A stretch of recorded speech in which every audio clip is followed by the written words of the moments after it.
प्रधानं सर्वधर्माणां जैनं जयतु शासनं जैनं जयतु शासनं। पंच परमेष्टि भगवान की, आचार्य श्री गुरुवर कुंद कुंद महाराज की, आचार्य श्री गुरुवर विद्यासागर महाराज की।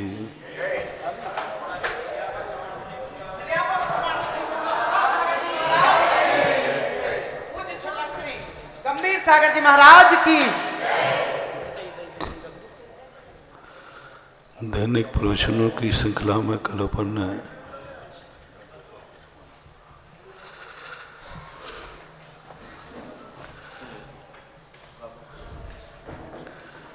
जब भी हमारे जीवन में यह सब घटित होता है तब हम उस चीज को नहीं समझ पाते हैं कि और कुछ श्री के चरणों में श्रीफल समर्पित कर दें।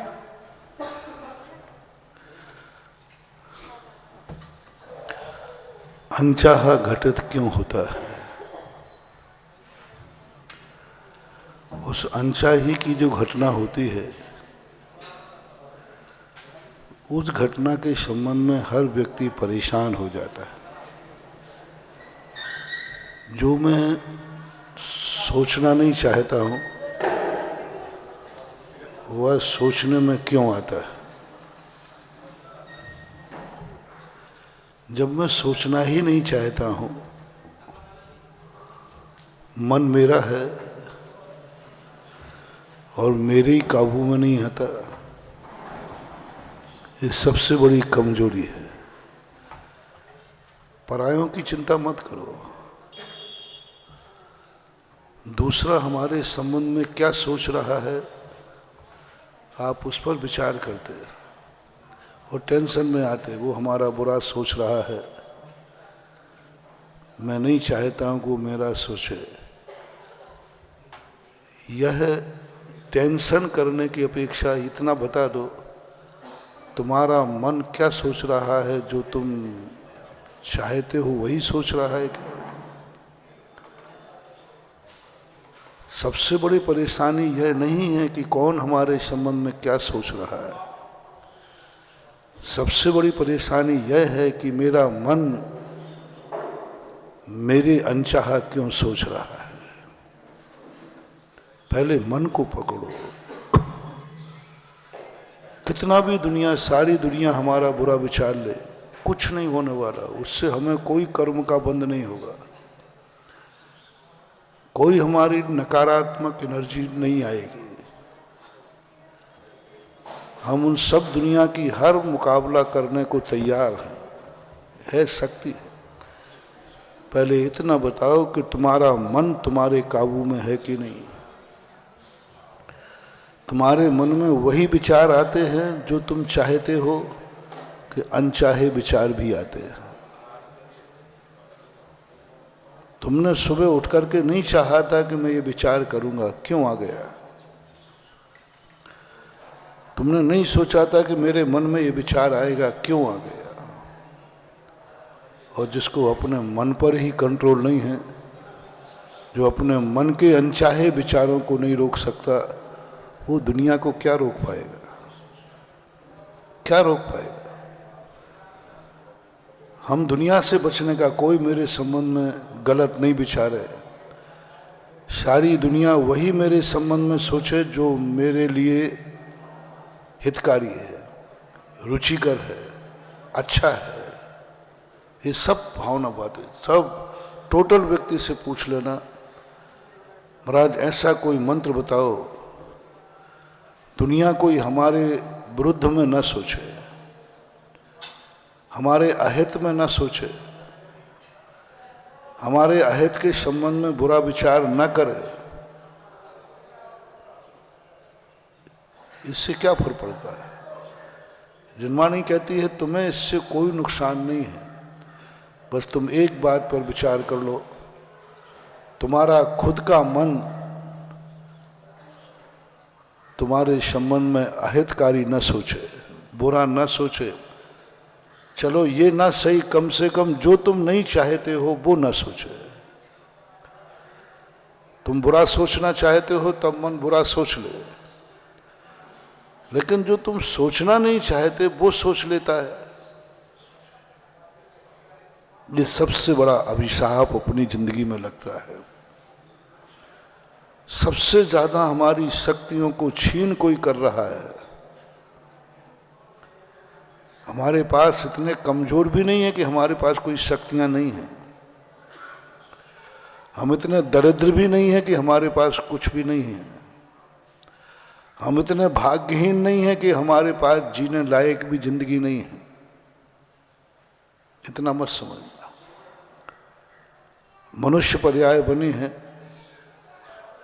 तुम जैन हो, जिनेन्द्र देव के दर्शन कर रहे हो, साधुओं का तुम्हारे पास आशीर्वाद है, तो तुम अपने आप को दरिद्र मत मानना। इतने गए बीते नहीं हो कि तुम दुनिया में जी भी नहीं सको, लेकिन तुम्हारी परेशानी का कारण है तुम्हारा खुद का मन। दुश्मन एक बार गाली देता है, हम उस गाली को 100 बार मन में विचार करते हैं। दुश्मन गाली देके भूल जाता है, लेकिन हमें जिंदगी भर याद रहती है। वो एक बार देके चला गया, अब हमारे मन में घूम रहा है, उसने ये कहा, ये कहा, ये कहा। तो यही सबसे बड़ी जिंदगी में हमारे लिए हमारे पुण्य को क्षय करता है। हमारी कमाई है, जैसे कल कहा था, हमारे पास बहुत कमाई लेके आए हैं हम, बहुत कमाई, वैसे ही पूंजी अपने पास बहुत है, और वर्तमान में इतना ब्याज आ रहा है, इतना ब्याज आ रहा है, ब्याज ही नहीं खा पाओगे जिंदगी में। और नई जो कमाई है उसको तो गिनना ही मत। पुरानी कमाई भी इतनी है हमारे पास कि उसका ब्याज भी खाएंगे तो जिंदगी निकल जाएगी। और जो लोग नई कमाई करते हैं, नए अच्छे कार्य करते हैं, भगवान का हम जो प्रतिदिन दर्शन करते हैं, ये नई कमाई है हमारी, पुरानी नहीं। पुरानी कमाई में तो हम जैन कुल में जन्म गए, भारत देश में जन्म गए, त्रस पर्याय में जन्म गए, मनुष्य पर्याय में जन्म गए। इन सब का जो ब्याज है वो बहुत जबरदस्त है। और नई कमाई और हम करने लगे, भगवान का दर्शन करने लगे, अभिषेक करने लगे, प्रवचन सुनने लगे, माला फेरने लगे, दूसरों पर उपकार करने लगे,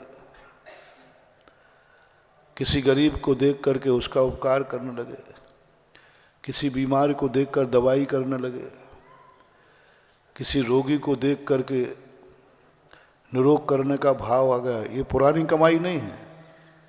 ये कौन सी है? नई कमाई है, पुराना धंधा नहीं है। पुरानी कमाई तो अपन को मिल चुकी जहां हम हैं। अब जो यहां आने के बाद तुमने कार्य किया, ये 4 दान, षड आवश्यक क्रियाएं, ये सब हमारी नई कमाई है। नई कमाई, पूरी नई कमाई है। सुबह उठ करके आपने 9 बार नमोकार मंत्र पढ़ा, ये नई कमाई है।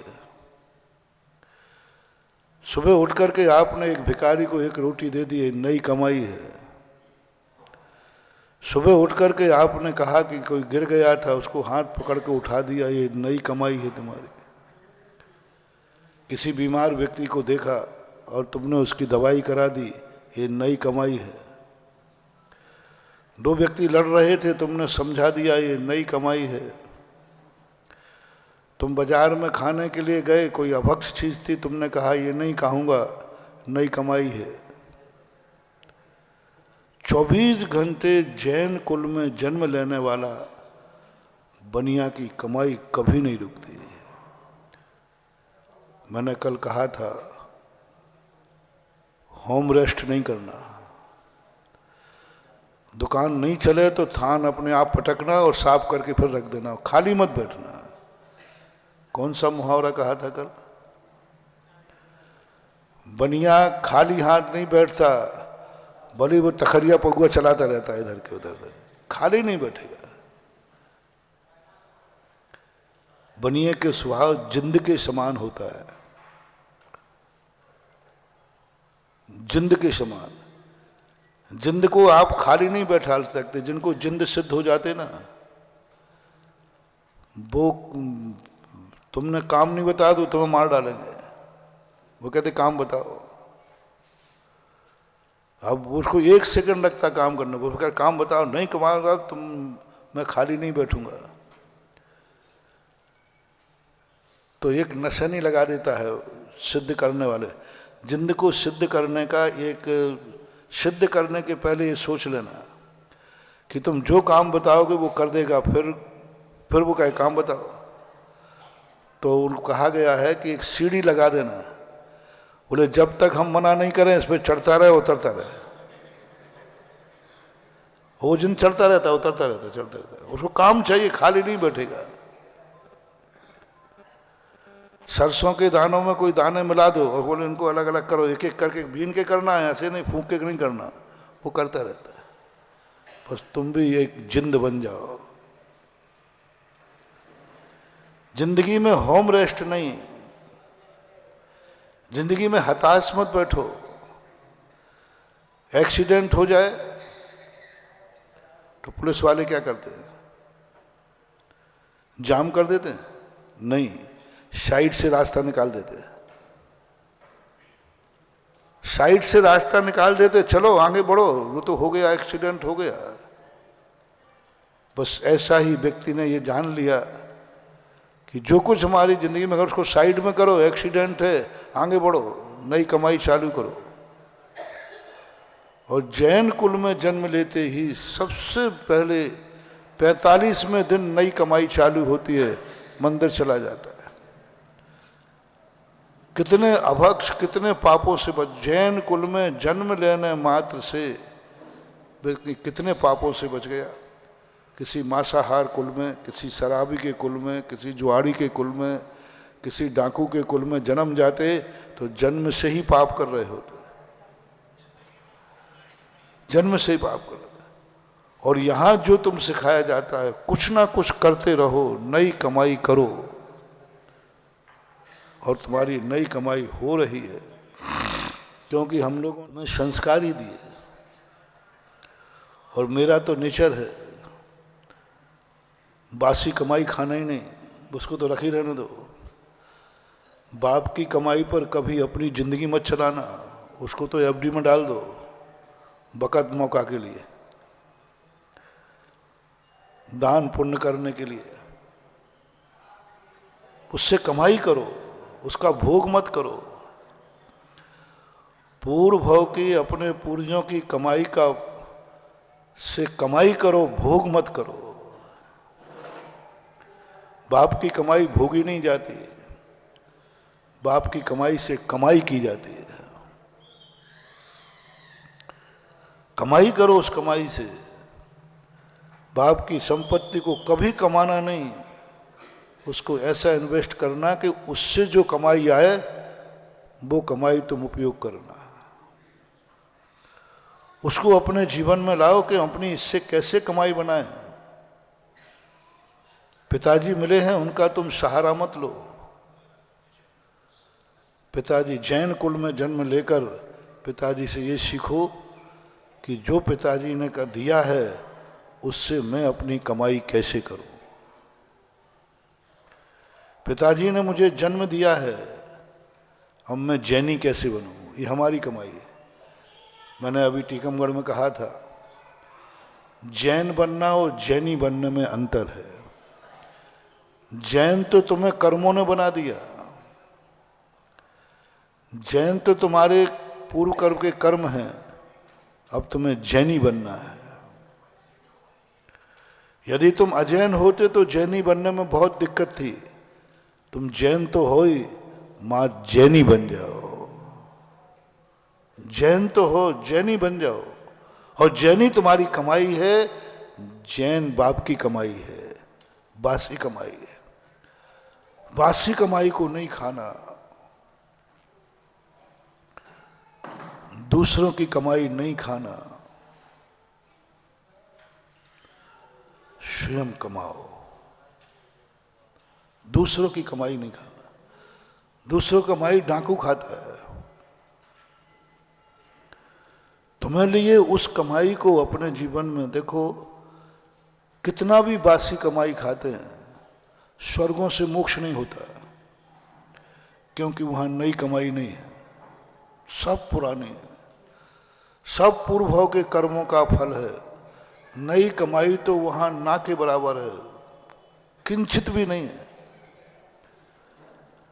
थोड़ी बहुत है, कभी कोई पंच कल्याणक भगवान के दर्शन अष्टांग का वगैरह में थोड़ी बहुत कमाई करते हैं। वो पूर्व भाव में किए हुए कर्म का फल भोगते हैं, इसलिए स्वर्गों से मोक्ष नहीं है। भोग भूमि का तो नाम ही भोग भूमि रख दिया, वहां तो किंचित मात्र भी नई कमाई नहीं। मनुष्य हैं, मध्यलोक में हैं, लेकिन उनको मोक्ष नहीं है, क्योंकि वो बासा खाते हैं। पूर्व भाव के कर्म के फल के उदय से वो जीते। किंचित मात्र भी दर्शन करते नहीं, माला फेरते नहीं, जाप करते नहीं, पुण्य करते नहीं, सहयोग करते नहीं, कुछ नहीं करते। वो बात भोग भोगते हैं लाखों करोड़ों असंख्यात वर्षों तक। प्रकृति कहती है इस व्यक्ति को मोक्ष नहीं होगा। अतीत में तुमने कितने पुण्य किए हैं, उस पुण्य के बल पर मोक्ष नहीं मिलेगा। उस पुण्य के बल पर तुम्हारा कल्याण नहीं होगा। कितने ही तुम पुण्य लेके आओ, चक्रवर्ती क्यों ना हो, तीर्थंकर भी क्यों ना हो। तीर्थंकर भी इतना पुण्य लेके आते हैं कि रत्नों की वृष्टि होती है, लेकिन उससे उनका कल्याण नहीं होगा। मोक्ष के दरवाजे नहीं खुलेंगे। मोक्ष के दरवाजे उनके खुलते हैं जो फ्रेश, नया, ताजा, शुद्ध खाते हैं। नया तुमने क्या किया? महाराज मैंने जैन कुल में जो, ये सब पुराना है। महाराज मैं स्वस्थ हूँ, ये सब पुराना है। महाराज मेरे पास आँख कान नाक ठीक है, सब पुराना है। नया क्या है तुम्हारा? अतीत में तुमने कुछ अच्छा किया था, आज अच्छे आदमी बन गए। अतीत में कुछ अच्छा किया था, अच्छे कुल में जन्म गए। अतीत में तुमने दान दिया था, आज अमीर बन गए। अतीत में तुमने अच्छा किया था, अच्छे माँ बाप मिल गए। अतीत में अच्छा किया था, तुम्हें भारत देश मिल गया। अतीत में तुमने अच्छा किया था, अच्छा परिवार मिल गया, अच्छी पत्नी मिल गई, संस्कारवान, अच्छे मिल गए, बहुत बढ़िया मिल गई, समर्पित है। आपको पति मिल गया, अच्छा मिल गया, बहुत अच्छा है। अमीर आदमी है, बड़ा आदमी है, धन दौलत है, सब कुछ ठीक है। परिवार वाले बहुत अच्छे मिल गए, सब बेटे अच्छे हैं, बिटिया अच्छी है, सब कुछ अच्छा ही अच्छा है। तुम अपनी जिंदगी में देखना, सब कुछ अच्छी अच्छा है। ये सब तुम्हारी अतीत की कमाई है, क्योंकि तुम अच्छे थे। तुमने माँ बाप की सेवा की थी पूर्व भाव में, अच्छे माँ बाप की, अच्छे माँ बाप मिले। तुमने बेटों को अच्छे संस्कार दिए थे, तो अच्छे बेटे मिल गए, अच्छी बिटिया मिल गई। अच्छे कार्य किए थे, अच्छा पड़ोसी मिल गया। अच्छे कुल में जन्म लेकर अच्छा कार्य किए थे, अच्छा कुल मिल गया। तुमने भगवान की अच्छी भक्ति की थी, तो तुम्हें जिनेन्द्र देव मिल गए। तुमने कभी गुरुओं का सम्मान किया होगा, गुरु की इज्जत की होगी, तुम्हें गुरु मिल गए। ये वर्तमान का पुण्य नहीं है, सब बासा है। देव मिलना, गुरु मिलना, शास्त्र मिलना, कुल मिलना, जाति मिलना, जो कुछ भी तुम्हारे पास है, तुम्हारा क्या है? आज का क्या है? या तो पूर्वजों का है या तुम्हारा वासा है। वासा है, सब वासा। आज तुम्हारे पास 2 पैसा है, वर्तमान का कुछ भी नहीं है, सब पुराना है, सब पुराना। तुम्हारा क्या है? हमें लोग गर्व से जाकर कहते, महाराज जी हमारे पिताजी ने, पूर्वजों ने ये मंदिर बनवाया था, हमारे दादाजी ने नसिया बनाई थी। बड़ा अहंकार होता है। तुम्हें अपने बाप दादों का नाम भर कहीं लिखा मिल जाए, तुम्हारे इतना अहंकार आता है, तुम्हारे ये हमारे दादाजी ने बनाया। बड़े गौर से सुनाते, महाराज ये वेदी मेरे बाप ने बनाई थी, ये मंदिर मेरे दादाजी ने बनाया था। बहुत अच्छा किया। तुमने क्या बनाया? ये तो बाप ने बनाया था, ये तो दादाजी ने बनाया था। और जिन जिन लोगों ने दादा के बनाए हुए, पूर्वजों के बनाए हुए वस्तु पर अपना अधिकार जमाया और उसी को लेकर के जिंदगी भर गाते रहे, वे बर्बाद हो गए। बताते हैं नई कमाई जिसकी ना हो, तो बताते कुबेर का खजाना भी खाली हो जाता है। मानव कितना पुण्य लेके आओ। मैं पूरे भारत में देखा है, पूर्वजों ने इतने बड़े बड़े काम किए, नसियाएं बनाई, बड़े बड़े मंदिर बनाए। आज उनके बेटे उन पर कब्जा किए बैठे, अहंकार किए बैठे, ये मेरे पूर्वजों का मंदिर है। बे आज उनकी हालत देखो क्या बर्बाद हो रहा है। राजस्थान में तो ये भरा पड़ा है, कोटा भी कम नहीं है। सब अपने अपने पूर्वजों के मंदिरों पर बैठे और उसी को मान रहे हैं कि बस अपन, हमारे पूर्वजों का है तो हमारा है, पूर्वजों का है सो हमारा है। बस यही तुम्हारी भूल है। पूर्वजों का है इसलिए हमारा है, यही तुम्हारी भूल है। ये हमारे पूर्वजों का है, इससे कमाई करो। मैंने पहले ही कहा, पूर्वजों की संपत्ति से उपभोग मत करो, पूर्वजों की संपत्ति से ख्याति प्राप्त मत करो, पूर्वजों की संपत्ति को लेकर अहंकार प्राप्त मत करो कि हमारे पूर्वजों ने ये मंदिर बनाया है। पूर्वजों की संपत्ति से कमाई करो, नई कमाई करो कि मेरे पूर्वजों ने मंदिर बनाया है, इससे मैं नई कमाई करूंगा, मैं प्रतिदिन यहाँ पूजन अभिषेक करूंगा। पूर्वजों ने बनाई संपत्ति और पूर्वजों ने मंदिर बनाया है। यदि मैं असली पूर्वज हूं तो मैं भी एक मंदिर बनाऊंगा। यह है तुम्हारी कमाई। पूर्वजों की संपत्ति पर मलकियत मत करो, मत गाओ ये गुणानुवाद के मेरे बाप कितने अच्छे हैं। तुम जानते नहीं हो मेरे पिताजी तू बोलती थी, मेरे उस पिता का, उस वंश का, उस कुल का वंशज हूं। बर्बाद हो जाओगे मान लो। गजब की बात पूज्यवर समंतभद्र महाराज ने कही। सम्यक दर्शन के अंगों में मैंने कहां से डेवलप किया ये? आगम से ही। वहां से सूत्र मिला मुझे। एक सूत्र तो हमें वही मिला जो तुम्हें बता दिया, जो भाग्य का खाते हैं, जो बासा खाते हैं, उनको कभी मोक्ष नहीं होता।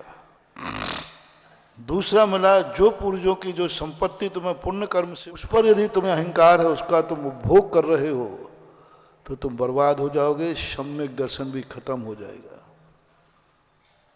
2000 वर्ष पहले पूज्यवर समंतभद्र ने गजब का सूत्र दिया। उन्होंने सम्यक दर्शन को मलिन करने के लिए क्रोध को नहीं लाया, लोभ को नहीं लाया, मायाचारी को नहीं लाया, मद को लाया। गजब का सूत्र है। इस सूत्र पर जब चिंतन करते हैं तो सोचते हैं क्रोध से सम्यक दर्शन मलिन होता है। ये क्यों नहीं कहा? मायाचारी से नहीं कहा, लोभ से नहीं कहा। बोले ये कोई बड़ी बात नहीं, क्रोध आ सकता है, कोई व्यक्ति उसको हानि पहुंचाए तो मजबूरी में क्रोध करना पड़ता है, कोई उसकी वस्तु छीन ले तो क्रोध आ सकता है। क्रोध से सम्यक दर्शन मलिन की चर्चा उन्होंने नहीं की। मायाचारी भी तुम्हें करना पड़ती कई बार, मायाचारी के बिना जिंदगी नहीं चलेगी। गृहस्थ तो खास तौर से, बच्चे का भी पालन करना है तो मायाचारी से ही होगा। यदि तुमने बच्चे के साथ मायाचारी नहीं की, बच्चा जिंदगी खराब हो जाएगी। हर माँ को एक बार कहना ही पड़ता है बाबा ले गया। क्या है ये मायाचारी? यदि माँ में ना हो तो बच्चा खो देगी। बच्चा जिद्दी है। मायाचारी करना, बाबा बाबा नाम की कोई चीज ही नहीं है, लेकिन कह रहा बाबा ले गया। लोभ बिना तुम्हारी जिंदगी नहीं चलेगी। ग्रस्त हो आपको कहीं ना कहीं लोभ करना ही पड़ेगा। बिना लोभ के आप एक दिन की भी जिंदगी नहीं जी सकते। लोभ आएगा, सुरक्षा का लोभ आएगा, कमाने का लोभ आएगा, खाने का लोभ आएगा, पहनने का लोभ आएगा, सब लोभ आएंगे। इससे सम्यक दर्शन मलिन नहीं होता है। सम्यक दर्शन मलिन नहीं होता है इससे। हाँ, वो अनंतानुबंधी आ जाए वो बात अलग है, लेकिन यहां मान अनंतानुबंधी मान नहीं। ये नहीं कहा कि अनंतानुबंधी मान से सम्यक दर्शन चला जाएगा। वहां तो उन्होंने लिया ही नहीं। क्रोध, माया, लोभ छोड़ दिए। हिंसा, झूठ, चोरी, कुशील, परिग्रह, एक ही चर्चा नहीं की कि तुम 5 पाप करोगे सम्यक दर्शन मलिन हो जाएगा। मैंने बहुत चिंतन किया कि मैंने कि भगवान आप कहीं चूक तो नहीं रहे, ये सारे पापी पाप करेंगे। बोले करने देना। ओहो, अविरति सम्यक दृष्टि कहता। मैंने कि इसका कुछ भी त्याग नहीं है। बोले नहीं रहने दे, तुझे क्या पड़ रही। और भगवान वो सम्यक दर्शन मिट जाएगा? नहीं मिटेगा। अविरत से कितना क्रोध करा दिया, इतना क्रोध करा दिया, भाई भाई को भी चक्र चलवा दिया। भाई भाई पे चक्र चला, इतना क्रोध कर दिया कि महाभारत रच दिया। लेकिन सम्यक दर्शन खत्म नहीं कराया। मायाचारी, महाभारत में मायाचारी बनी है। पांडवों की तरफ से भी मायाचारी खूब हुई है। ये मत समझना कि मायाचारी नहीं थी। लोभ की भी कोई कमी थी ही नहीं। ये तो पांडवों में भी था, लोभ भी थी। लोभ भी किया है पांडवों ने, ऐसी बात नहीं। मायाचारी भी की है। युद्ध में बहुत बार मायाचारी की है पांडवों के द्वारा। क्रोध की तो सीमा थी ही नहीं। भीम आदि को क्रोध था,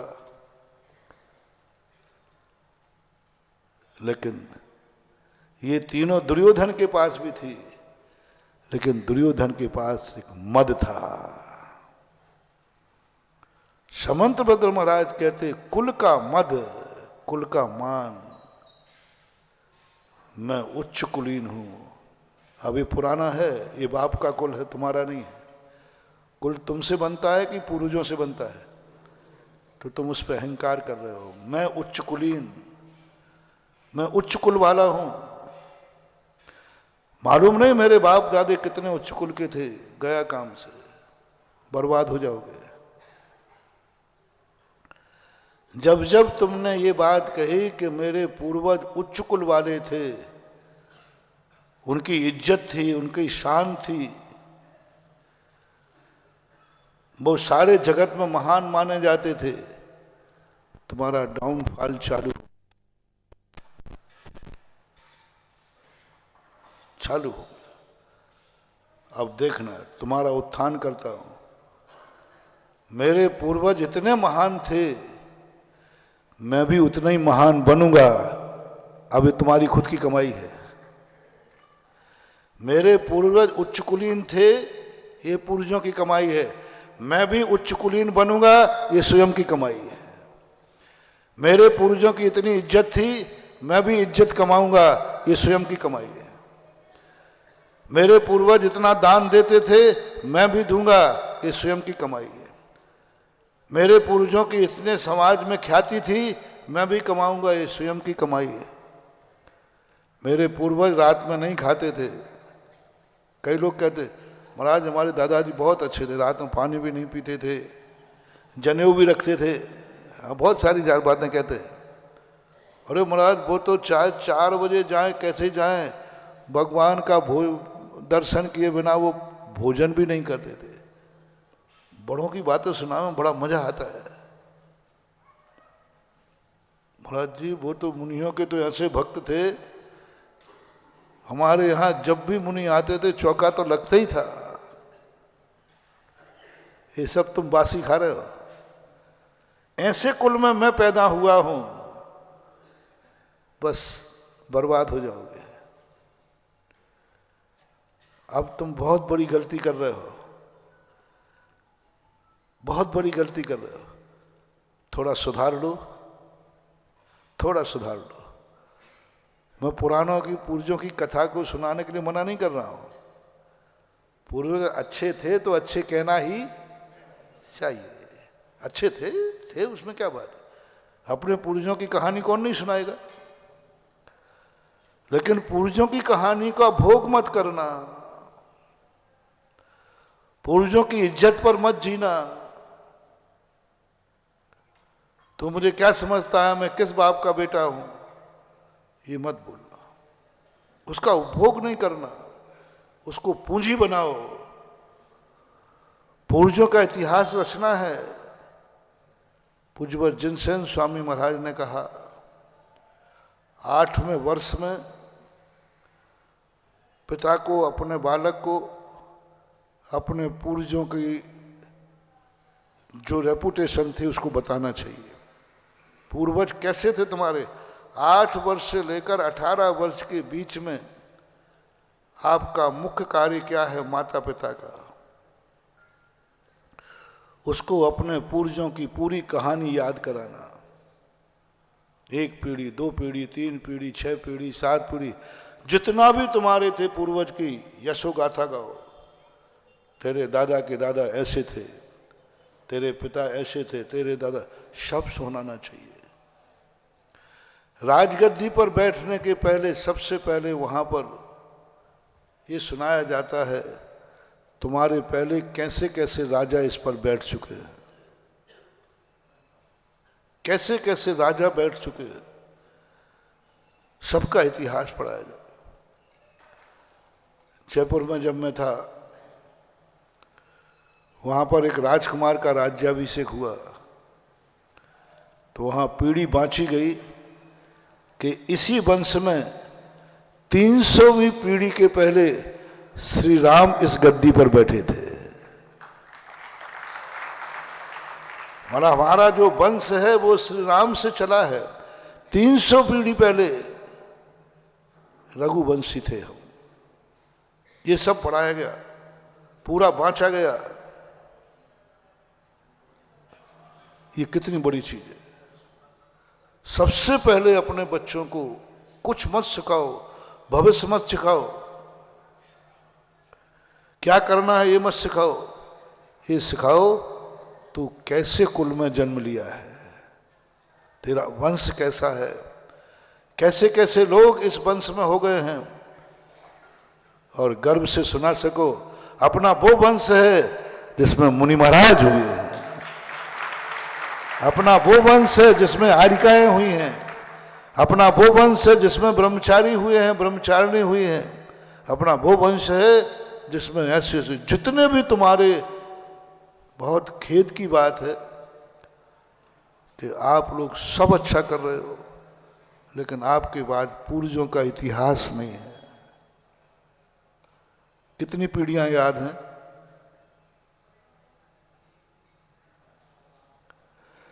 बताओ 7वीं पीढ़ी की दादी कौन थी? महाराज ये तो आप ही पुरानी बातें याद रखते रहो। Old and gold. हर व्यक्ति को आज से अभी से लोगों को शुरू कर देना चाहिए, जो भी प्रवचन सुन रहे हैं, वर्तमान पीढ़ी का कुछ इतिहास लिखना शुरू करो। नहीं बन सके जितना याद है अपने बच्चे को सुनाना शुरू करो, जितना भी याद है। जो हो गया वो तो हो गया, भूल गए। अब तो शुरू कर दो कि तुम्हारे पास बेटा बिटिया है, बच्चे हैं, उनको सुनाओ कि दादाजी कैसे थे। जितना याद है तुम पूरी कहानी सुनाओ, 24 घंटे की चर्या सुनाओ। और हम तो 300 पीढ़ी की बात कर रहे हैं, तुम 7 पीढ़ी तक सुना देना। हर घर में नक्शा बनना चाहिए, हर दीवार पर एक वंशावली लिख देना चाहिए।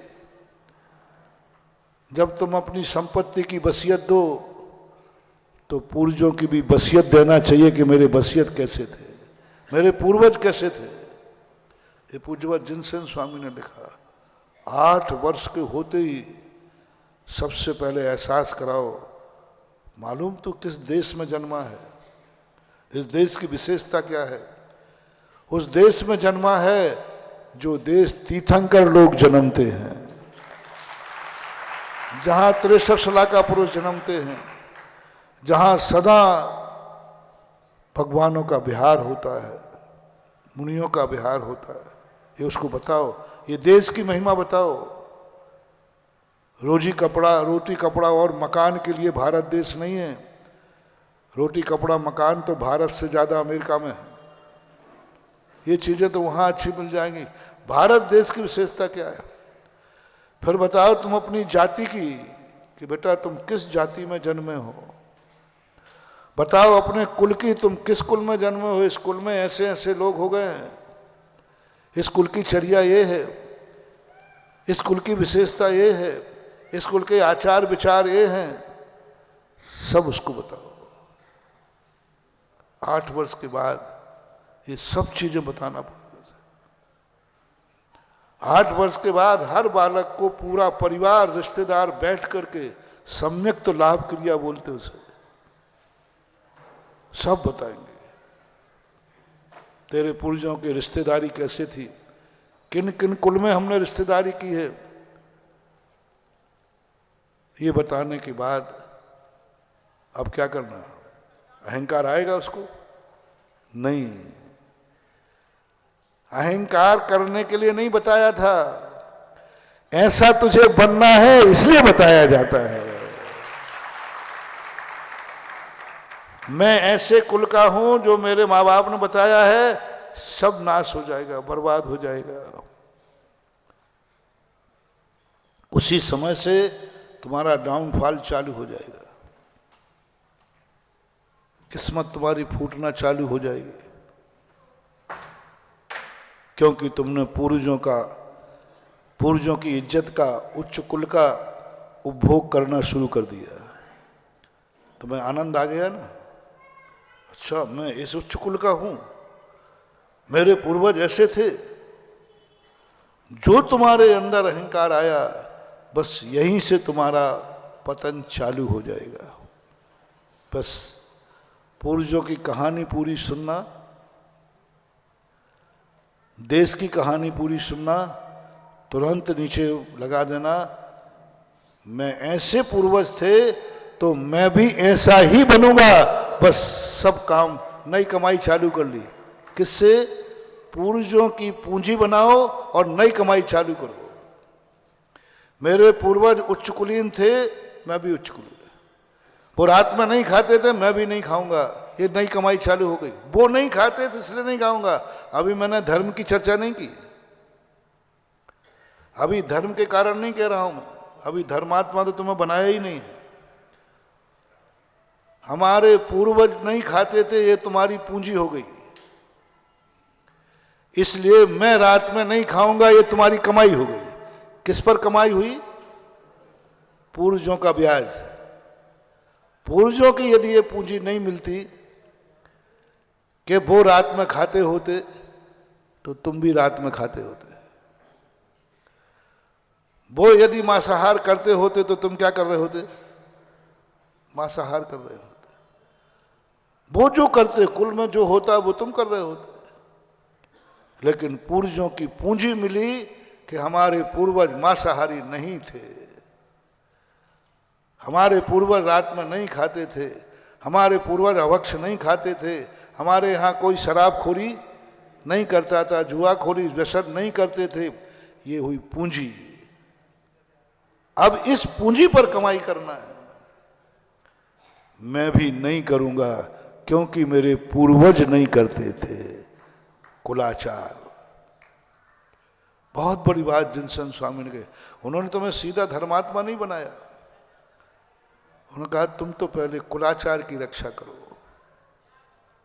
तुम्हारे पूर्वज कैसे थे पहले तुम वैसे बनो, आगे बात करेंगे। वो कैसे थे? उनमें कोई अच्छा गुण था क्या? उनमें कोई अच्छाई थी क्या? उनमें कुछ अच्छाई थी क्या? महानुभाव, अपने पूर्वजों की अच्छाइयां जरूर ग्रहण करके रखना और पूर्वजों की अच्छाइयों को जरूर समझ के रखना। और फिर उसके लाना, फिर देखो मैं तुमसे कोई कहता ना, तुम्हें कोई गाली देवे तो तुम्हें गुस्सा कम आता है, और तुम्हें असली बाप के बेटा हो तो अब देखो साहब बाप पे मत जाना, ऐसा होता है कि नहीं? बाप पे मत जाना। मुझे आपने गाली दे दी, मुझे बुरा कह दिया, चलेगा, एक बसार व्यक्ति पी जाएगा। लेकिन बाप की बात आ जाए तो, और बाप के बाप की आ जाए तो क्यों? मैंने सोचा क्यों गुस्सा कर रहा है बाप की बात आते ही? इसका अर्थ है उसकी दृष्टि में उसका बाप, उसका दादा, कोई ना कोई अच्छाई उसके मन में बैठी है। मुझे बुरा कह सकते, मेरे बाप को बुरा नहीं कह सकते क्योंकि वो ऐसे नहीं थे। इससे अंदाज लगाना बाप की बात आते ही आपको बुरा क्यों लगता है, दादा की बात आते ही क्यों बुरा लगता है। अपनी बुराई सुन लोगे, अपने बाप की बुराई क्यों नहीं सुनते हो?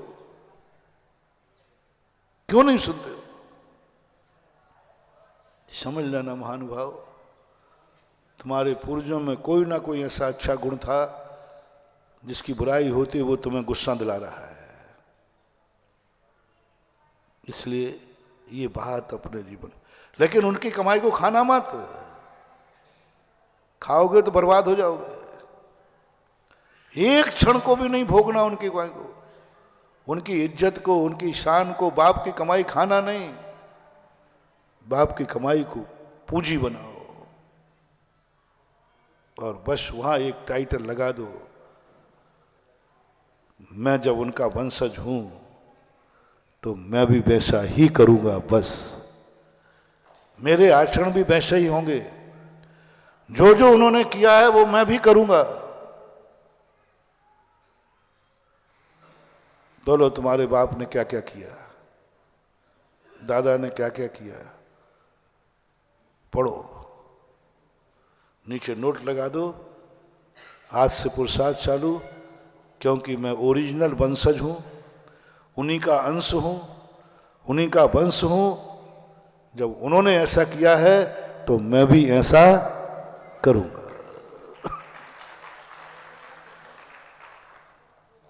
और तुम्हें गुस्सा आ रहा है, इसका अर्थ तुम्हारे पूर्वज अच्छे थे। यदि तुम्हें गुस्सा, देखो मैं कहता हूं तुम्हारे पिताजी बहुत शराबी थे। अरे क्या है, तेरा बाप शराबी था, अब था ही, क्या करूं।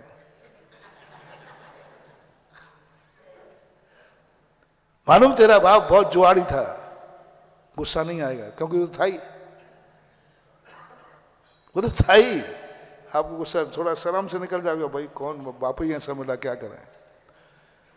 मैं तुम्हारी परीक्षा कर रहा हूं, तुम्हारा बाप अच्छा था कि नहीं, तुम्हारे दादाजी अच्छे थे कि नहीं मुझे पता नहीं है, लेकिन मुझे पता जरूर करना है, और मुझे पता नहीं है, ओझा कहीं मिला नहीं है, लिखे पढ़ी कहीं मिली नहीं है।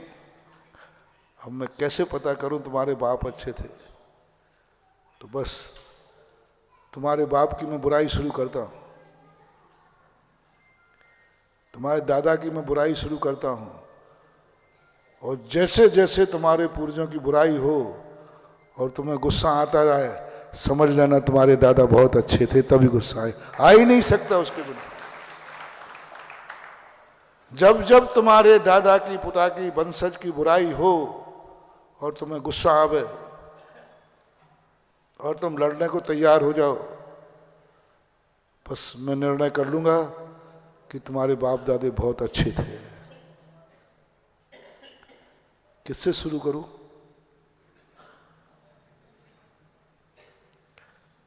राजेश तेज से कर दो? नहीं, ये कि सौधर्म बैठे हैं, ठीक है। तुम्हारे बाप दादे बहुत गंदे व्यक्ति थे, बहुत बेकार थे, कुछ शराबी जुआड़ी थे, सब कुछ थे, पता नहीं क्या क्या थे, हमने ऐसा सुन रखा है, मैंने ऐसे सुना है।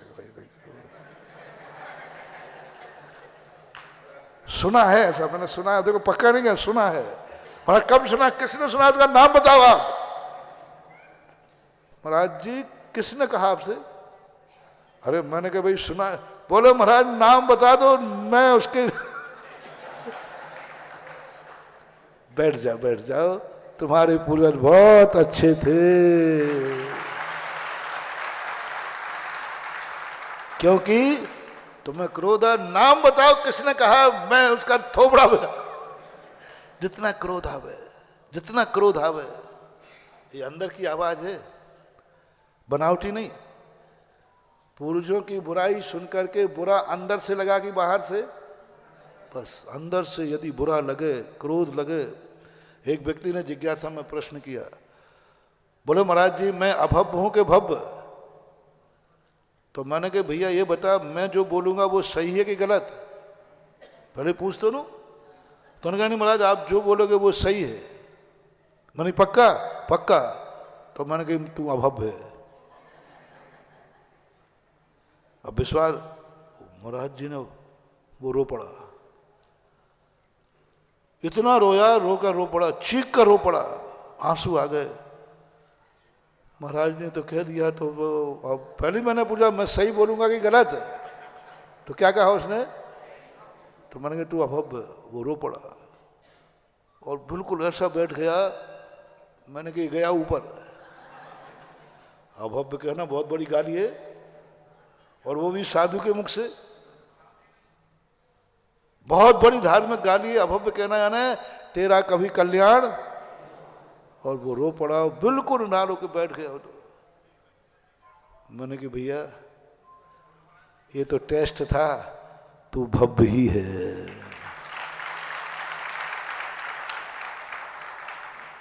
अभव्य कहते ही उसको ग्लानि हो गई, ये भव्य का लक्षण है। अभव्य होता तो कहते हाँ कह दिया भव्य हूं तो हूं, क्या फर्क पड़ता है, मोक्ष नहीं जाऊंगा तो नहीं जाऊंगा। जैसे अपन कहते हैं मोटी चमड़ी, बेशरम, क्या फर्क, नहीं जाऊंगा तो नहीं जाऊंगा। अभव्य को फीलिंग नहीं होगी।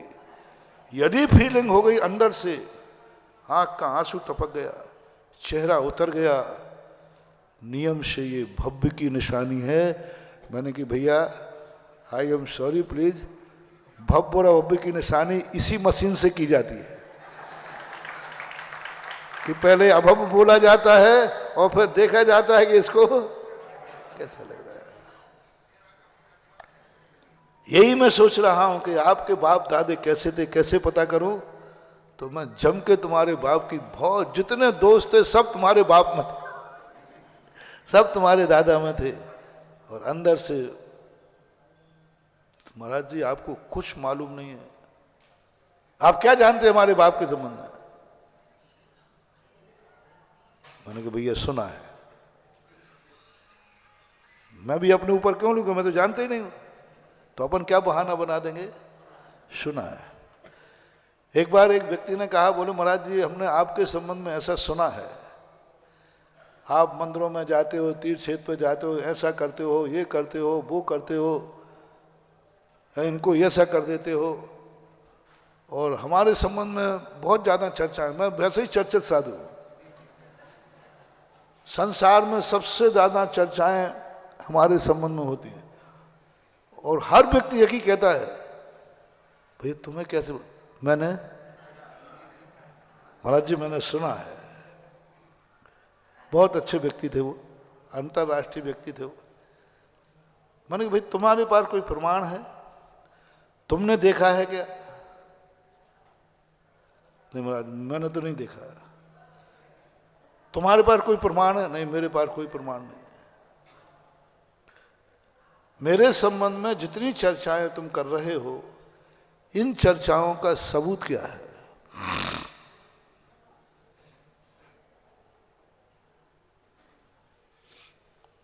सबूत बताओ। बहुत सारे लोग कहते, मैंने भाई उनसे पूछ आओ कि सबूत क्या है। तो उन्होंने कहा महाराज जी देखो, ना मेरे पास कोई प्रमाण पत्र है और ना मैंने देखा है, पर मैंने सुना है। अब सुना है इसकी एक खतरनाक चीज है विश्व में। मैंने 2-3 मिनट उनको बातों में लगा के कहा, मैंने कहा भैया एक बात बताऊं, आप और आपके पिताजी और आप भी छुप करके शराब पीते हो। कभी कभी स्मैक भी करते हो। बोले महाराज जी मैं मेरा शूद्र के जल का त्याग है, मैंने होटल में नहीं खाता बाजार में, मैं शराब पीता हूं। महाराज जी और मेरे बाप को भी आपने कह दिया। आपके पास आपने कब देखा? मैंने देखा नहीं है। मैंने कहा भैया मैंने देखा।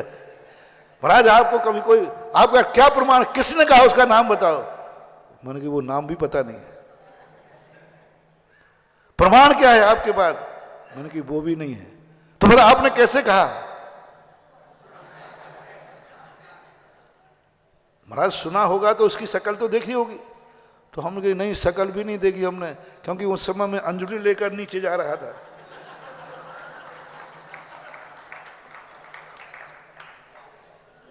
अब जब मैं अंजलि लेके जाता हूँ कहाँ देखता हूँ, लेकिन आजू बाजू भीड़ तो खड़ी रहती कि नहीं।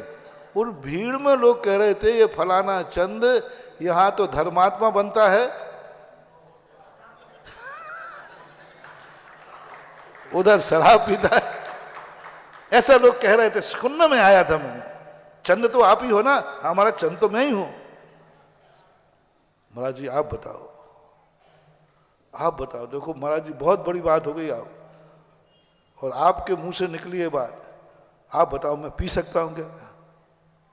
आप बताओ। महाराज भैया मुझे विश्वास तो नहीं है, मुझे तो विश्वास नहीं है, लेकिन सुना है। 2-2.5 मिनट तक मैंने उनको पसीना ला दिया। मैंने कहा बस आप बताओ क्या मैं ऐसा कर सकता हूं? तो महाराज जी विश्वास तो नहीं है। धीरे से उन्होंने कहा नहीं विश्वास तो नहीं, आप ऐसा नहीं करोगे। पक्का विश्वास है। फिर आपने ऐसा क्यों कहा? तो बोले तुमने क्या कहा था? मैंने तो मुझे भी विश्वास है आप नहीं पियोगे, लेकिन मैंने सुना है। महाराज जी आप सुनी सुनी बातों को मान लेते हो। मैंने कहा आप भी सुनी सुनी बातों को मान लेते हो। Tat for tat. किसी की भी झूठी बदनामी करना हो तो बस कुछ नहीं करना, कह देना हमने। इसका कोई प्रमाण पत्र नहीं होता। हम बस में बैठे थे, पीछे कोई सीट पर चर्चा कर रहा था, अब वो कौन थे मैं तो कुछ भी कह देना, कुछ भी कह देना। और यदि वो तिलमिला जाए समझ लेना उसने शराब नहीं। मैंने की चिंता मत करो, आपका क्रोध बता रहा है कि आपके बाप नहीं पीते थे। यदि पीते होते है तो बात तो सही है, आपको गुस्सा नहीं आएगा क्योंकि वो पीते ही थे, पीते ही थे, गुस्सा नहीं आएगा क्योंकि वो पीते थे। और तुम भी पीते, बड़े बड़े शराबियों को मैं कहता तू शराब पीता है, उसको गुस्सा ही नहीं आता। गुटखा खाने वाले से गुटखा खाता हो तो वो गुस्सा नहीं करता, वो नीचे गर्दन कर लेता है, खाता है तो खाता है। और जो नहीं खाता है उसको एक बार हमारे एक शिवरार्थी ने एक महाराज से गुस्सा किया, उनसे पूछा भाई तू गुटखा तो नहीं खाता है? कोई महाराज ने चौके में पूछा, महाराज जी पूछने के पहले सोचिए मैं कौन हूं, मैं शिवरार्थी हूं सुधा सागर का। तो महाराज ने बताया था सर आपको जरूर वो तो थिलबला गया गुस्सा, महाराज पूछते समय सोचिए आप। अरे मुझे उस दिन इतना अच्छा आया, कम से कम मेरे शिविर की पहचान तो बन गई। मतलब उसने ये नहीं कहा कि मैं गुटखा नहीं खाता हूं, उसने ये कहा कि मैं शिवरार्थी हूं बस, और ये पहचान बता दी जो शिवरार्थी है होने के बाद वो ऐसा हो ही नहीं सकता, और क्रोध आ जाता है। तो इसी प्रकार मैं आपके, या तो आप बता दो आपके बाप कैसे थे, दादा कहते थे तो मैं उगलवा लूंगा, कैसे उगलवा बुराई करके, और तुम भड़कोगे पक्का है, और मैं समझ जाऊंगा तेरा भड़कना बता रहा है तेरे बाप दादे बहुत अच्छे थे, अंदर की आवाज है। एक बहुत बड़ा एक उपन्यास लिखा है, भारतीय ज्ञानपीठ से छपा है, अयोध्या कोहले करके कोई है महाराष्ट्र के, उन्होंने लिखा है मृत्युंजय। मृत्युंजय, और मृत्युंजय में कर्ण की जो कथा लिखी, बड़ी मार्मिक कथा, बड़ा मनोवैज्ञानिक उपन्यास है वो। उसमें क्या लिखा, कर्ण को सब सूद पुत्र कहते थे, सूद पुत्र, सारथी पुत्र। जब भी कोई उससे कहता था उसको आग लगती थी, गुस्सा करता था, मुझे लोग सूद पुत्र क्यों कहते हैं।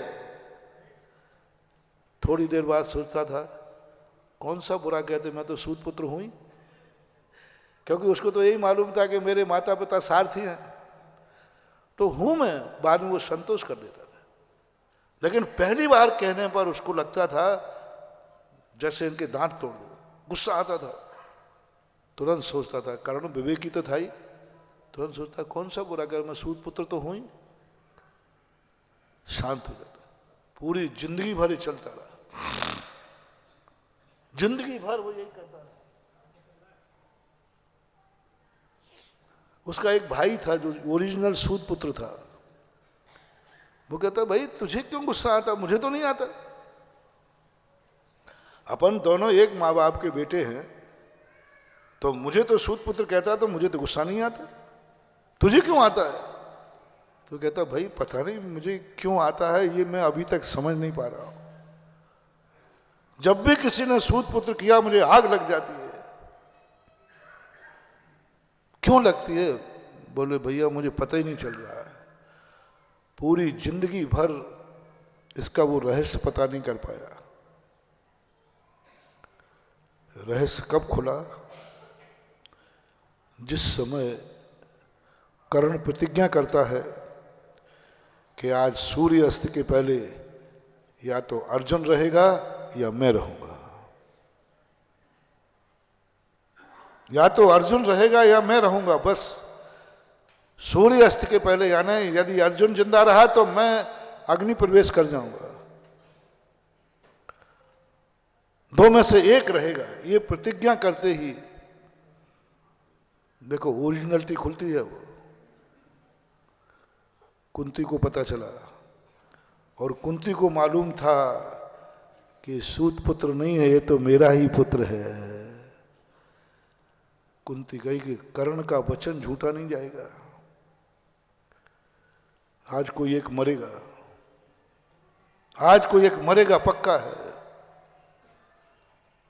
कुंती डर गई और वो जानती थी कि कर्ण मरने वाला नहीं, मरेगा तो अर्जुन मरेगा, क्योंकि कर्ण ज्यादा बलशाली था, बुद्धिमान था। अर्जुन भी नहीं टिक सकते थे उसके सामने। और वहां जाकर के कर्ण का एक नियम था कि वो प्रातःकाल स्नान करके पूजा करता था, और पूजा के बाद जो कोई भी उसके सामने जो मांगता था वो देता था। उसका नियम था, जो मांगेगा वह देगा उसको। उसके दरवाजे से पूजा के बाद, पूजा करने के बाद उसका नियम था, जो भी मेरे दरवाजे जो मांगेगा मैं दूंगा। कुंती ने इस वरदान का, इस संकल्प का लाभ उठाना चाहा। वो जैसे ही वो पूजा करके उठा, कुंती पहुंच गई, बेटा। कर्ण कहता है, मुझे तो दुनिया में बेटा कहने वाली एक ही माँ थी। जो सारथी ने जो नाम था, उसका नाम भी दिया उसका। सूत पुत्रों को कौन अपना बेटा कहती है? सूत पुत्रों कौन? जो दूसरी माँ। और आप राजमाता, राजमाता मुझे बेटा कह रही है। जिस राज दरबार में मेरा अपमान हुआ, जिस राज दरबार में मुझे सूत पुत्र कह के निकाला गया। एक बहुत बड़ी प्रतियोगिता हुई थी हस्तिनापुर के अंदर, जिसमें सारे योद्धा परास्त हो गए थे। कर्ण ने जैसे उठाया, उधर से घोषणा की, सूत पुत्र इस प्रतियोगिता में शामिल नहीं हो सकते, सूत पुत्र इस प्रतियोगिता में शामिल नहीं होंगे। वहां कुंती भी बैठी थी, सब कोई बैठा था, ताश्री भी बैठे थे, सब बैठे थे। उस समय मेरा अपमान हुआ। उस समय कुंती कहती है, बेटा तू सूत पुत्र नहीं है, तू क्षत्रिय पुत्र है, मेरा पुत्र है, पांडु पुत्र है। कर्ण कहता है, क्या बोल रही हो?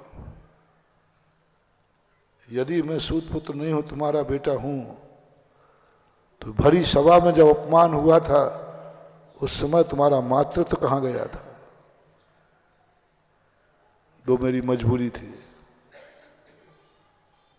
वो मेरी मजबूरी थी।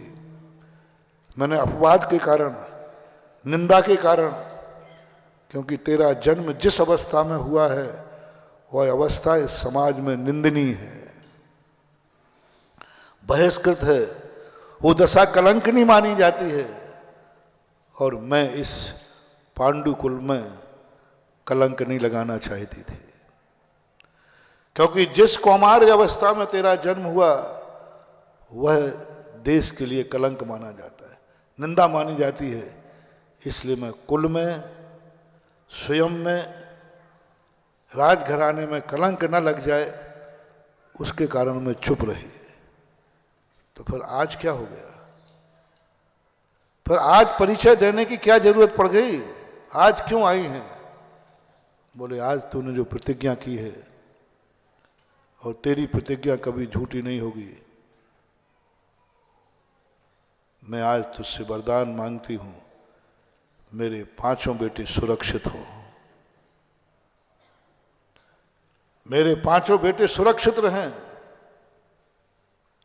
कर्ण ने तुरंत कह दिया कि राजमाता ऐसा ही होगा। कुंती खुश हो गई। कर्ण ने कहा, मां सुन लेना, तुमने मुझे बेटा कहा है कि नहीं? मैं बेटा हूं कि नहीं? बोले, हो। तो मैंने 5 का वरदान दिया है, तुम्हारे 5 सुरक्षित रहे। अर्जुन मरेगा तो मैं जिंदा रहूंगा, और मैं मरूंगा तो आपके 5 जिंदा रहेंगे। स्त्रियों में अकल कितनी होती है।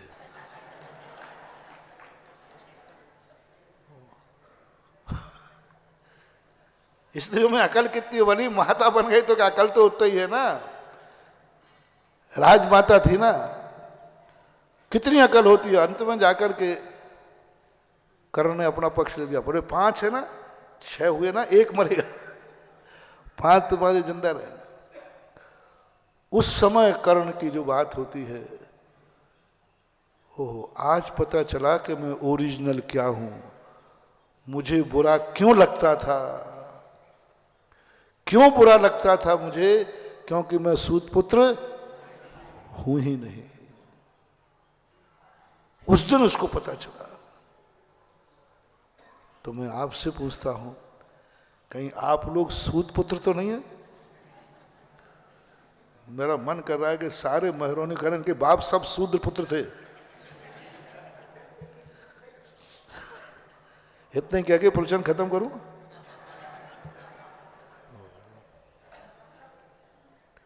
व्हाट्सएप चल जाएंगे अभी हाल। देखो भैया, एक आध को कहते तो कहते सारी महरोनी को क्या कह दिया, टीकमगढ़ को भी मिला लूंगा उसी में, ललितपुर मिला लूंगा, अपन को क्या मिलाने में क्या देर लगना है। महाराज जी देखो, आप बहुत ओवर बोल रहे हो। हमें कहा तो कहा हमारे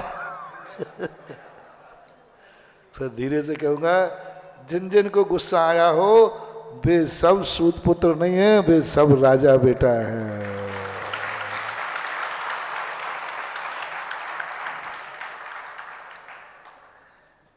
बहुत बड़ी बात मान।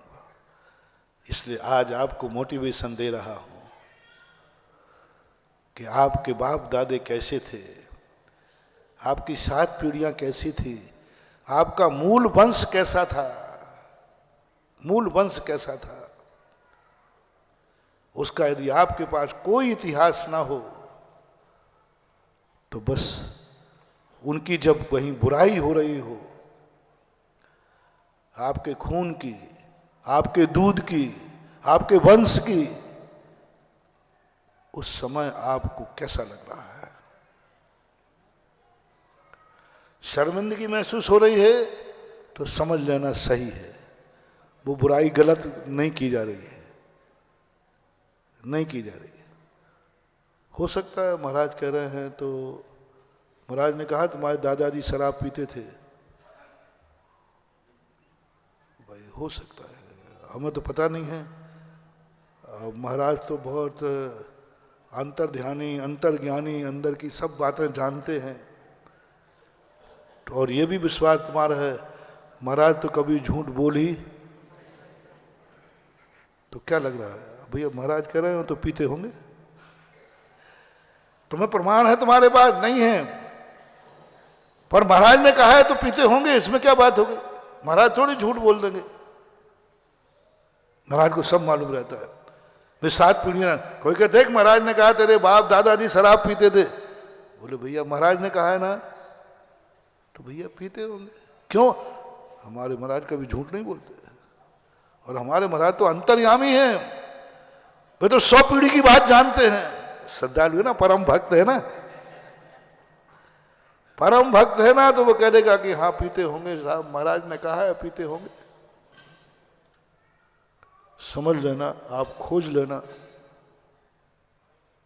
आपके दादाजी का पूरा इतिहास खोज लेना, वो शराब पीते थे। इसलिए नहीं कि महाराज ने कहा है, इसलिए कि तूने स्वीकार कर लिया है। खून कभी भी गलत स्वीकार नहीं करता। भगवान भी कहते हैं, गुरु महाराज भी कहते हैं, साक्षात भी देख ले वे, नहीं पी सकते, नहीं पी सकते।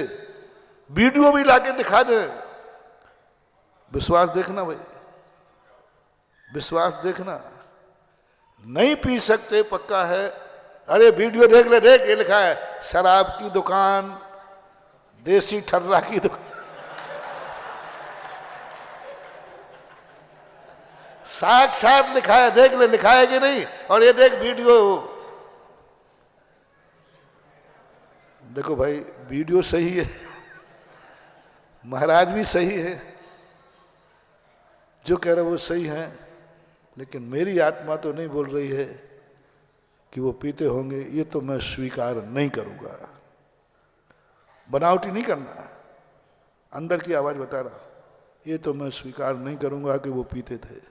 मेरी आत्मा ही नहीं बोल रही, क्या करूं मैं? तो वीडियो तो सही बोल रहा है।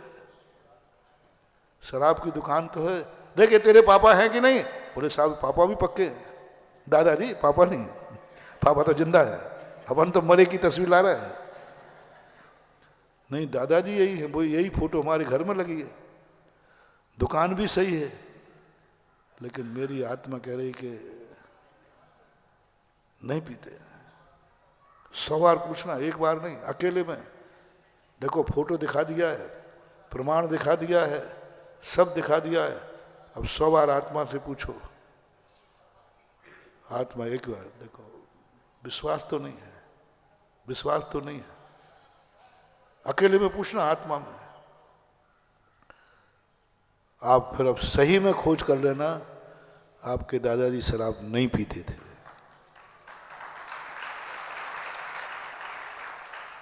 मैं दादाजी को बीच में नहीं ला रहा हूं, मैं तुम्हारे लिए तुम्हें इंडिकेटर बना रहा हूं, तुम्हें थर्मामीटर बना रहा हूं। दादाजी को ना तो तुमने देखा और ना मैंने देखा, और कुछ भी नहीं है, लेकिन तुम्हारे लिए सबूत बना रहा हूं। ये जैन दर्शन का सबसे बड़ा मनोविज्ञान है। नहीं हो सकता ऐसा, नहीं हो सकता। तो ये वीडियो गलत है कि नहीं? वीडियो तो सही है, वीडियो को गलत मत कहना। वीडियो तो सही है, बिल्कुल 100% सही है। वो कौन सी कैमरा? सीसी कैमरा बोलते हैं, सीटी वीडियो है। ये तो लगा है, ये तो झूठ थोड़ी बोलेगा। कैमरा सही है, शराब की दुकान सही है, लेकिन मेरे वो पी रहे हैं, ये भी पीते हुए दिखा रहे हैं, ये भी सही है। पीते हुए दिख रहा है क्या नहीं दिख रहा है, ये भी सही है। लेकिन मेरी आत्मा बोलती है कि वो नहीं पी सकते। सत्य से ऊपर जा रहा हूं, सत्य से ऊपर एक और सत्य है। गिलास पूरा पक्का है, कलर भी है, दुकान भी है, सब कुछ सही है। कहीं गलत मत, ये मत बोलना कि सीटी कैमरा गलत है, शराब की दुकान गलत है, ये मत बोलना, गिलास गलत है, पीना गलत है, सब मत बोलना, ये सब सही है। लेकिन अंतरात्मा बोल रही है मेरा पिता पी नहीं सकता। आप खोज लेना महानुभाव, आपका वही निकलेगा जो आपकी आत्मा ने कहा। वो नहीं पीता होगा, वो पी तो रहा था शरबत, क्योंकि दोस्त यारों के साथ था। कई बार आप लोगों के होता है, दोस्त यारी में आप पड़ जाते, सब शराब पीते, आप कहते नहीं मैं तो कोको कोला पी लूं। कोई होते ना, कोई पे थम्सम कोको कोला, कोई ड्रिंक है, कोल्ड ड्रिंक 50 बार होता है। सब शराब पी रहे हैं, और उसमें कोई व्यक्ति कहता नहीं साहब मुझे ये नहीं चलता है। तो आप, लेकिन कलर टेबल एक सी है, ये निकलेगा। ऐसे विश्वास, ये कहलाता है खून, ये कहलाता है वंश, ये कहलाता है ओरिजिनलिटी। ये नहीं कर सकता। एक बच्चा था, एक व्यक्ति ने आके कहा, बोले साहब आपका बच्चा वो तेल लेके आ रहा था ना, वो रास्ते में गिर गया चौपाए पर, सब कपड़े गंदे हो गए, शेष की शीशी फूट गई। तो पिताजी कहते भैया वो गिर तो नहीं सकता। बोले साहब मैं आंखों से देख के आया हूं, आंखों से देख के। बोले साहब वो गिर तो नहीं सकता। 4 लोग और थे, उन्होंने कहा साहब मैंने भी देखा है, बिल्कुल बीच चौराहे पर ऐसा स्पाट गिरा कि पूरी शीशी फूट गई, कपड़े गंदे हो गए और पैर भी, कपड़े फट भी गए। पिताजी अभी कहते मेरा बेटा गिर तो नहीं सकता। देखना, विश्वास देखना, गिर तो नहीं सकता। भैया आपने देखा क्या? बोले नहीं देखा। आप वहां थे? बोले नहीं थे, हम थे, हमने गिरते देखा है, गिरते हुए देखा है। बोले हम तो वहां नहीं थे, लेकिन मेरा बेटा गिर नहीं सकता। अब देखना पूरी झूठी है, धांधली। जो देख के आया वो गलत है, जो देख के आया वो गलत है। इसने नहीं देखा है, कह रहा नहीं दिख रहा, गिर ही नहीं सकता। इतने में सामने से बेटा आ गया, फूटी शीशी लिए था, कपड़े गंदे थे, गिरा तो था ही, गिरा तो था ही, शीशी फूट गई। देख लो, आप देख लो, आप तो सामने हैं। बोले मेरा बेटा गिर नहीं सकता। बोले बेटा गिर गए थे क्या? पापा जी इन लोगों को बाहर कर दो तो बता दूं। बोले इन्हीं के सामने बताना है। बोले साहब गिर गया था तो बोल देना मैं गिर गया था, क्या बात हो गई, केले का छिलका पड़ा था गिर गया। बोले पापा इनके सामने बता दूं।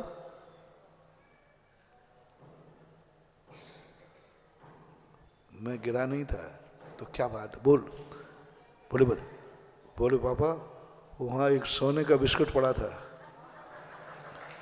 अब मैंने सोचा ऐसे उठाऊंगा तो कोई देख लेगा, और उठाऊंगा तो आपकी इज्जत खत्म होगी कि कैसा छोकरा है।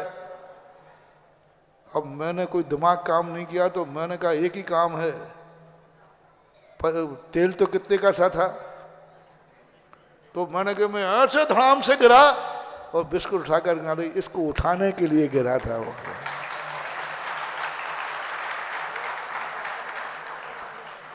और दुनिया की दृष्टि में अरे राम राम राम राम, सेठ का बेटा गिर गया, सब उठा रहे हैं, हम भी थोड़े लूले लंगड़े बन रहे हैं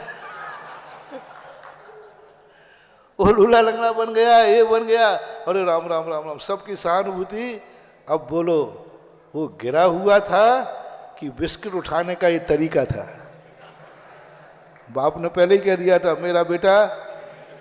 क्या तुम्हें अपने बेटों पर इतना विश्वास है? क्या तुम्हें अपने बाप पर इतना विश्वास है?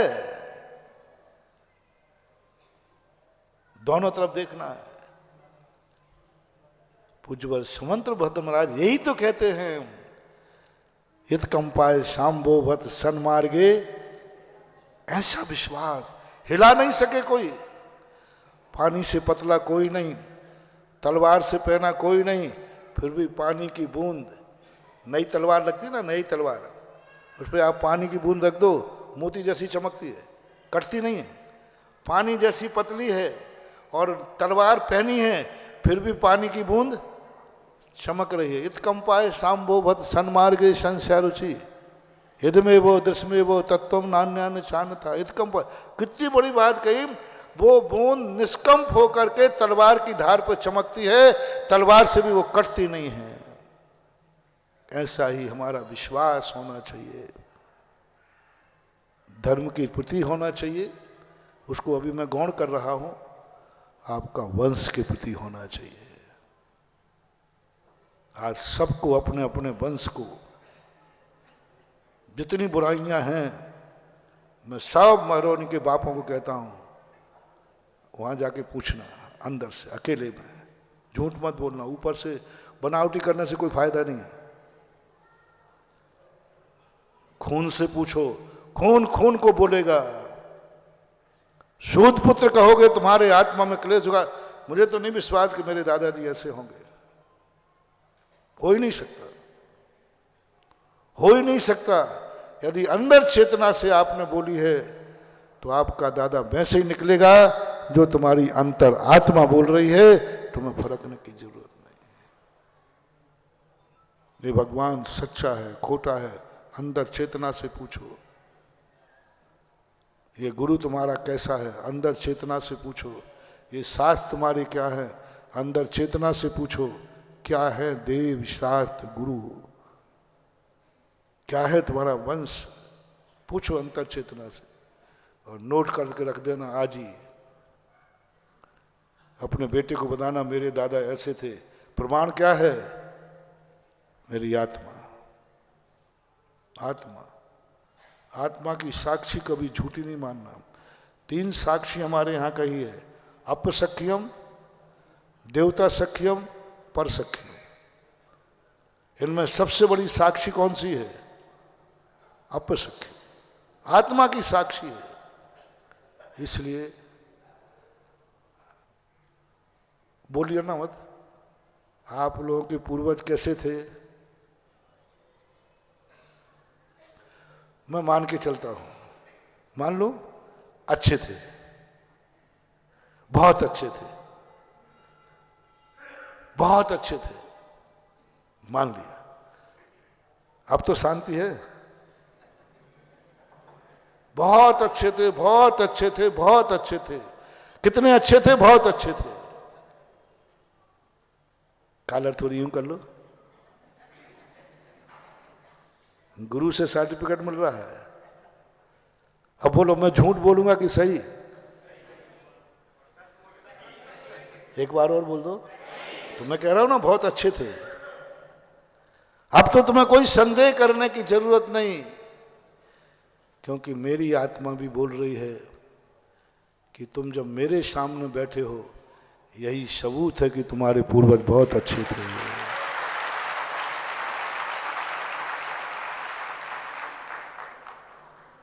आज तुम अभिषेक का लोटा लेकर भगवान पर अभिषेक कर रहे हो, पक्का है अगले भाव में तुम बहुत अच्छे इंसान थे। जैन कुल में तुम जन्मे हो, निश्चित है तुम अतीत में बहुत अच्छे थे। यदि बुरे होते तो? आर्यखंड में जन्मे हो, इसका अर्थ तुम बहुत अच्छे इंसान थे। मेरा अनुमान देखो, मेरा तर्क कोई काट के दिखाए। आर्यखंड में जन्म लेना बता रहा है कि तुम बहुत अच्छे इंसान थे। तुम मनुष्य पर्याय में जन्म लिया है, इसका अर्थ तुम बहुत अच्छे इंसान थे। मनुष्य पर्याय में किसको जन्म मिलता है? अल्पारंभ परिग्रहत्वम मानुषस्य स्वभाव मार्दवम च। तुम नराभिमानी थे, तुम मार्दव स्वभाव वाले थे, तुम अल्प परिग्रह, बहुत संतोषी प्राणी थे। जितने में काम चलता उसी में संतोष रहते थे। देखो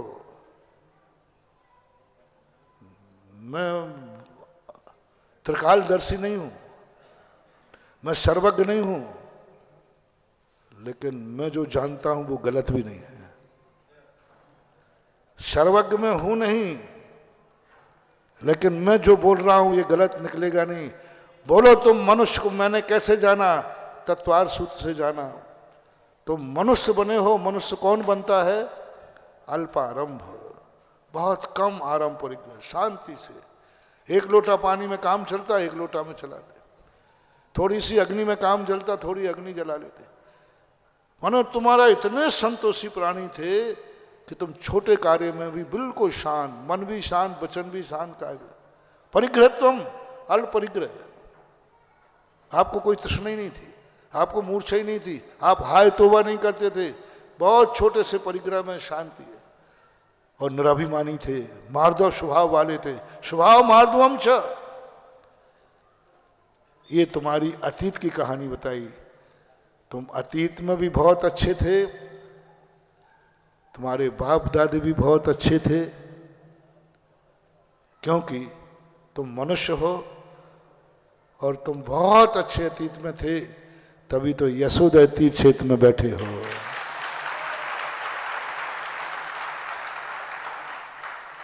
अन्यथा यहां बैठे ही नहीं होते, क्योंकि ये जो अच्छे स्थान होते हैं ना, ये पापियों को नहीं होते, दुर्भाग्यों को नहीं होते, सौभाग्यशाली को होता है।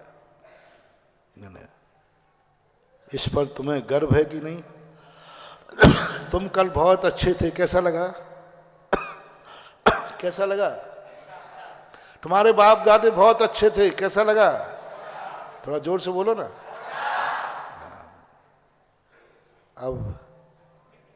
अब तुम्हारा बंटा झाड़ होने वाला है बेटा।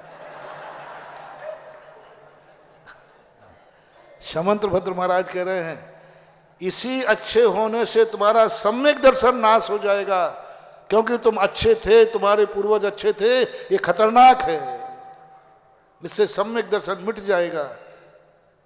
सम्यक दर्शन का मिट जाएगा, बर्बाद हो जाओगे तुम। हेतु देखना, तुम्हारे बाप दादे बुरे थे इसलिए बर्बाद नहीं हो गए। तुमने कल खोटे कर्म किए थे इसलिए बर्बाद नहीं हो गए। तुमने कल अच्छे कर्म किए थे, तुम्हारा कुल अच्छे थे, तुम्हारे पूर्वज अच्छे थे, अब बर्बाद हो जाओगे। अब बर्बाद हो जाओ, क्योंकि हेतु देखना, बड़ा विचित्र हेतु है। तुम्हारे बर्बादी के दिन आ गए हैं क्योंकि तुम्हारे पूर्वज अच्छे थे। आज तक ऐसा हेतु किसी ने नहीं बनाया होगा। क्योंकि तुम्हारे पूर्वज अच्छे थे, तुमने कल अच्छे काम किए थे इसलिए अब बर्बाद हो जाओगे, क्योंकि कल तुमने अच्छे काम किए थे। महाराज ये तो उल्टी परिभाषा, शमंत्रभद्र महाराज की परिभाषा, क्योंकि तुम्हें इस पे मद आ गया।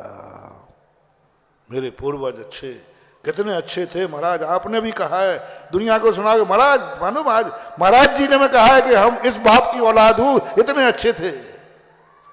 सम्यक को मल ठाने। महानुभाव, इसलिए मैंने कहा कहीं पूर्वज का अच्छा होना हमारी बर्बादी का कारण न बन जाए, अतीत के अच्छे कार्य हमारे बर्बादी के कारण न बन जाए, क्योंकि हमें उच्च कुल कहीं हमारी बर्बादी का कारण नहीं बन जाए, उच्च कुल हमारे सम्यक दर्शन के नाश का कारण न बन जाए। उच्च कुल, नीच कुल नहीं, उच्च कुल कहीं हमारे नीच का कारण न बन जाए। इसलिए शमंत्रभद्र महाराज ने खोज की, इन उच्च कुलीनों को चिताओ। हिंसक को बाद में, झूठे को बाद में, 5 पाप करने वाले को बाद में, पहले इसको चिताओ जो तुम्हारा भक्त उच्च कुलीन है। इसका उच्च कुल इसको बर्बाद कर देगा, इसको समझाओ। सबसे पहले हमारे यहां उच्च गोत्रियों को उपदेश देने को कहा, नीच गोत्रियों को नहीं। तीर्थंकर भी जितना बड़ा उच्च गोत्री होगा, जितना अतीत का पुण्यात्मा होगा, जितना उच्च कुल में जन्म, उसको सबसे पहले उपदेश देने को कहा है। नीच कुल में जन्मा है, जन्म जन्म का पापी है, उसके लिए उपदेश देने को बाद में कहा है। समय बचे तो दे देना। किसको? जो जन्म जन्म का पापी है उसको, जिनके पूर्वज नीच गोत्री हैं, नीच कुलीन हैं, उनको उपदेश देने के लिए कहा। बाद में समय बचे तो दे देना। सबसे पहले किनको देना? जो उच्च गोत्री है। शमंत्रभद्र महाराज ने नीच कुलीनों लोगों को भी उपदेश दिए हैं, उनको भी मार्ग बताया है, लेकिन सबसे पहले उच्च गोत्रियों पर प्रहार किया, क्योंकि तुम्हारा कुल उच्च गोत्र है। तुम्हारा गिरने, वो तो अभी जमीन पे खड़ा है, नीच गोत्री है, तुम तो ऊंचाई पे खड़े हो, और दोनों में गिरोगे तो किसको संभालो? जो ऊपर खड़ा है उसको संभालो। इसलिए आप लोगों को संभाल रहा हूं, बस एक बात के नीचे लगा देना, मैं संभाल लूंगा। महाराज जी क्या कहा? हमारे पूर्वज अच्छे थे। हाँ। क्या कहा? मैं कल अच्छा था। हाँ। बस एक संकल्प कर लो, मेरे पूर्वज अच्छे थे तो मैं भी अच्छा ही रहूंगा। मैं कल अच्छा था तो मैं आज भी अच्छा रहूंगा। बस ये कुल तुम्हें वरदान सिद्ध हो जाएगा। अब वो लिस्ट बनाओ, तुम्हारे पूर्वज में कौन कौन सी अच्छाइयां थी। होमवर्क, कौन कौन सी अच्छाइयां थी, बस उन अच्छाइयों को अपने जीवन में उतार लेना। बस तुम्हें कभी पितृ दोष नहीं लगेगा। उनको उतारना, और विश्वास के साथ उतारना। आत्मा से पूछना, आत्मा तुम्हारी सब गवाह देगी। इसलिए आज का होमवर्क क्या है? मेरा थर्मामीटर खतरनाक है, तुम्हारे बाप पे जावे तो 100 बार जावे। हम तुम्हें देखकर तुम्हारे बाप का परिचय दूंगा। तुम रात में खाते हो तो इसका बाप भी खाता होगा, तुम शराब पीते हो तो वो भी पीता होगा। अब तुम्हें अपने बाप की क्या इज्जत बनाना है मेरी दृष्टि में? तुम मेरे थर्मामीटर हो। किसके थर्मामीटर? तुम्हारे बाप के। अब तुम थर्मामीटर हो तुम्हारे बाप के। जो तुम करते पाए जाओगे वो लांछन तुम्हारे बाप पर जाएगा। अब तुम्हारी जो मर्जी पड़े सो करो। मैं तो सीधा कह दूंगा, ये सारा गुटखा खाता, बाप भी खाता होगा। अब बाप की इज्जत रखना है बेटा। तो होमवर्क क्या दिया, कुछ अच्छे कर्म कर लो, थर्मामीटर हो जाएगा, ये दान दे रहा बाप भी देता होगा, ये अभिषेक कर रहा बाप भी करता होगा, ये रात में नहीं खाता बाप भी नहीं खाता होगा, ये शराब नहीं पीता बाप भी नहीं खाता होगा। तुम उसकी फोटो कॉपी हो, बस ये करके दिखा दो, तुम्हारा काम हो जाएगा। ये फोटो कॉपी है, अपने पूर्वजों की फोटो कॉपी बनो। और कोई कह सके क्या सबूत है तुम्हारे पास, अच्छे आप पिताजी थे, मैं सबूत हूं, मैं सबूत हूं ना, मुझे देख लीजिए आप, मैं उनकी फोटो कॉपी हूं, मुझ में देख लीजिए आप। समय हो गया आपका, एक बात ध्यान में आगे कह दूं, नहीं तो वो गैस बनेगी मुझे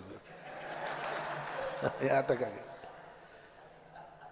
ऐसे लोग बैठे थे, मैं थोड़ा दूर था, वो कुछ महिलाएं खड़ी थी, तो एक भाई बोले भाई मैंने सुना है आपके यहाँ बच्ची है, शादी के योग है।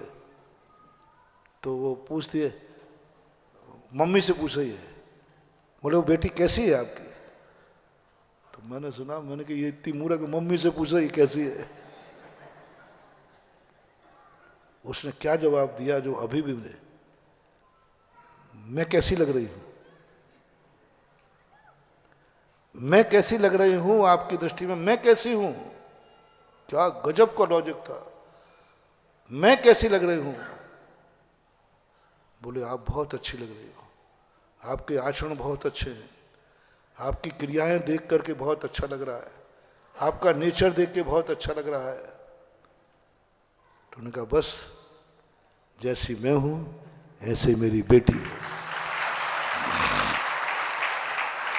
कुछ नहीं जवाब दिया उसने, मैं कैसी लग रही हूं ये बता दो आप, तो बस मैं कैसी लग रही हूं, जो जो तुम मुझे में देख रहे हो, बस मेरी बेटी टू काफी है, ऐसी ही है। वो कान में शब्द सुना, मन के सारा संसार है, क्या तुम अपने बेटा बिटिया के कह सकते हो हैं? तुम्हारा बेटा कैसा है? बोला आप मुझे जानते हो? हाँ तुझे तो जानता हूं, और जैसा मैं हूं। क्या कह सकता है कोई बेटा अपने बाप को, मैं बेटा बेटा तुझे बाप कैसा है? बोले महाराज आप मुझे जानते हो? हाँ तू तो बहुत अच्छा है, तो बस बाप अच्छे।